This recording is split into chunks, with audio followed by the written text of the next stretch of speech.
اعوذ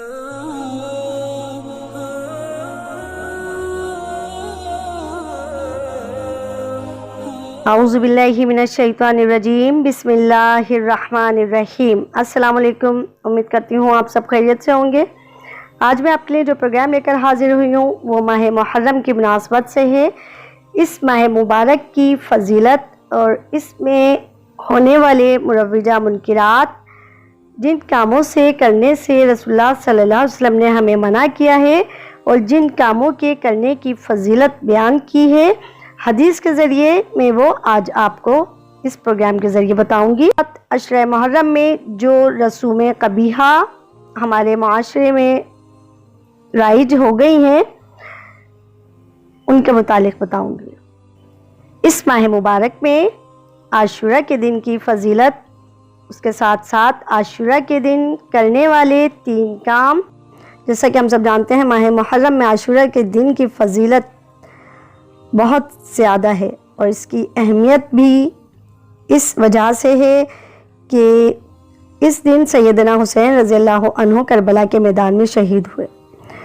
نہ صرف اس کی اہمیت اس وجہ سے ہے بلکہ عاشورہ کا دن اسلام ہی میں نہیں، تمام سابقہ امتوں میں باعث عزت و احترام تھا۔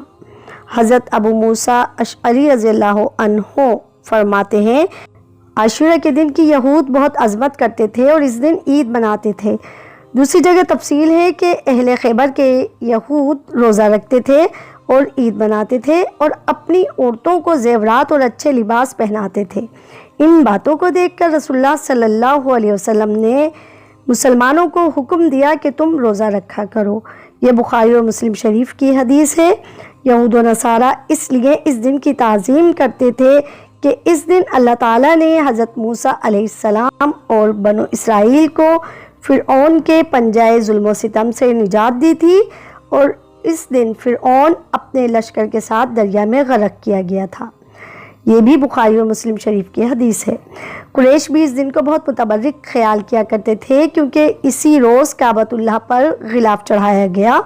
یہ بھی مسلم شریف کی حدیث ہے اور روایتوں میں ہے کہ اللہ تبارک و تعالیٰ نے اس روز حضرت آدم علیہ السلام کی دعا قبول فرمائی تھی اور یہی دن حضرت ابراہیم اور حضرت عیسیٰ علیہ السلام کی یوم پیدائش ہے۔ حضرت ابو ہریرہ رضی اللہ عنہ سے روایت ہے کہ آپ صلی اللہ علیہ وسلم نے فرمایا، تم عاشورہ کا روزہ رکھو، اس لیے گزشتہ انبیاء اکرام بھی اس دن کا روزہ رکھا کرتے تھے، لہٰذا تم بھی رکھو۔ حضرت ابن عباس رضی اللہ عنہما سے روایت ہے کہ رسول اللہ صلی اللہ علیہ وسلم نے ارشاد فرمایا کہ تم عاشورہ کے دن یہودیوں کے خلاف 9ویں 10ویں یا 10ویں 11ویں کا روزہ رکھو، کیونکہ یہود صرف عاشورہ کے دن کا روزہ رکھتے تھے اور اللہ کے نبی صلی اللہ علیہ وسلم نے ان سے مشابہت کی ممانعت کے لیے مسلمانوں کو 9ویں 10ویں یا 10ویں 11ویں کا روزہ رکھنے کا حکم دیا۔ عاشورہ کے دن اہل و عیال پر کھانے پینے میں فراخی کرنا چاہیے۔ حضرت عبداللہ بن مسعود رضی اللہ عنہ سے روایت ہے کہ رسول اللہ صلی اللہ علیہ وسلم نے ارشاد فرمایا، جس شخص نے اپنے اہل و عیال پر عاشورہ کے دن خرچے میں فراخی کی تو تمام سال اس کے یہاں برکت رہے گی۔ ایک روایت میں ہے کہ رسول اللہ صلی اللہ علیہ وسلم نے فرمایا، جو شخص عاشورہ کے دن اپنے اہل و عیال کے کھانے پینے میں وسعت کر دے تو اللہ تعالیٰ اس پر تمام سال وسعت دیتا رہے گا۔ اب آئیے جانتے ہیں یوم عاشورہ کے دن کے 3 اہم کام۔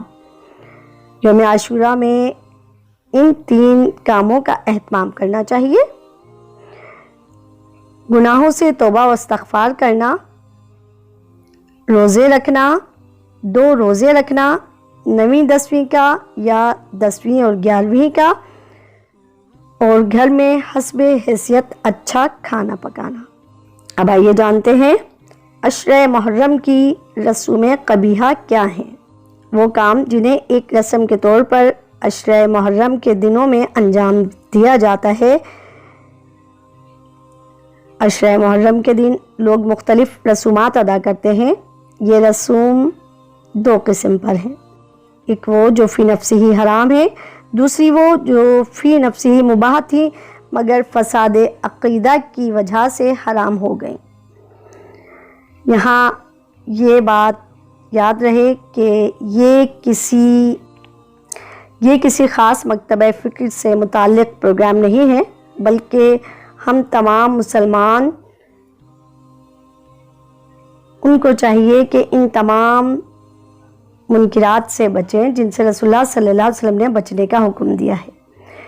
نمبر 1، قسم اول کے منکرات، تعزیہ بنانا، جس کی وجہ سے طرح طرح کا فسق و شرک صادر ہوتا ہے۔ بعض لوگوں کا اعتقاد ہے کہ نعوذ باللہ اس میں حضرت حسین رضی اللہ عنہ رونق افروز ہیں اور اس کے آگے تعظیم سے کھڑے ہوتے ہیں، اس کی طرف پشت نہیں کرتے، اس پر عرضیاں لگاتے ہیں جو کہ صریح شرک ہیں، پھر اس کو جنگل میں لے جا کر توڑ پھوڑ دیا جاتا ہے۔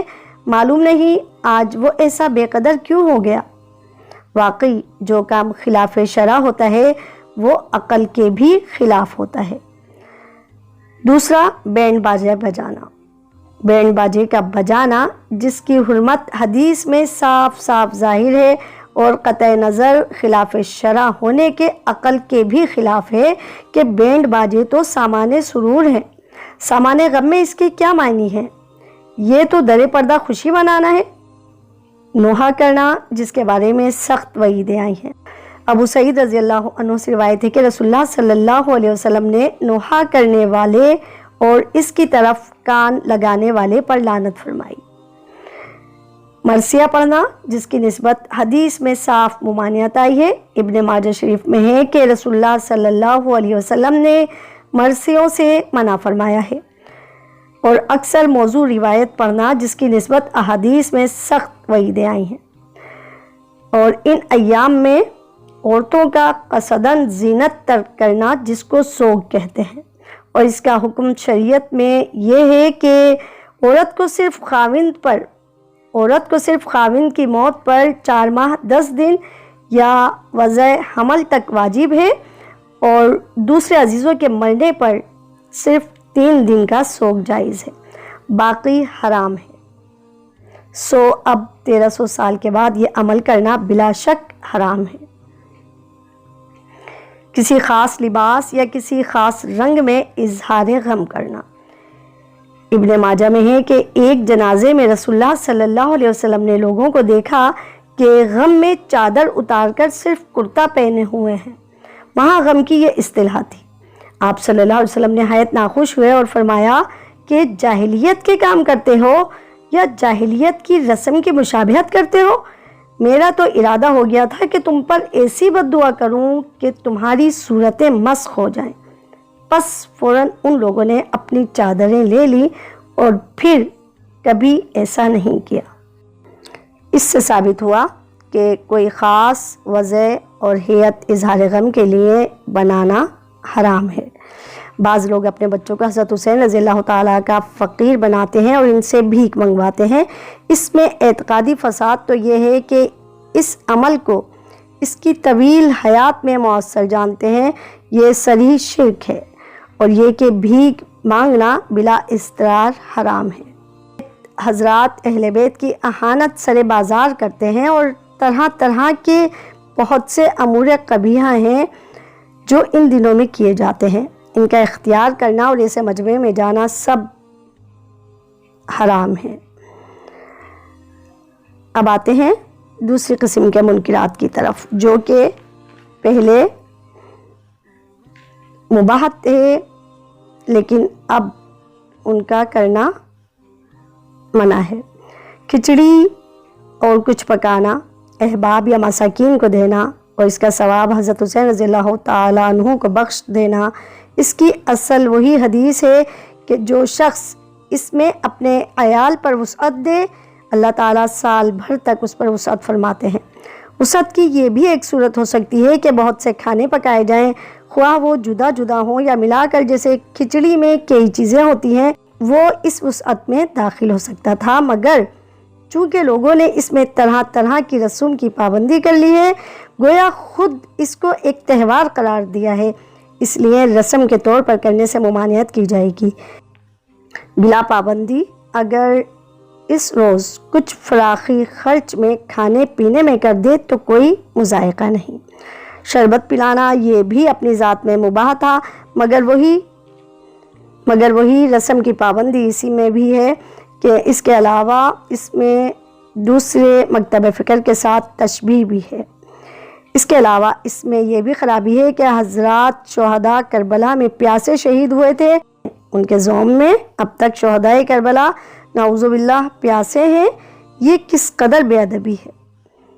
شہادت کا قصہ بیان کرنا اگر روایت صحیح ہو تو بیان کر دینا فی ذات ہی جائز ہے، مگر جس میں مضامین بھی غلط ہوں یا بزرگوں کی توہین ہو یا وہاں نوحہ ماتم ہو تو اس کا حرام ہونا ظاہر ہے۔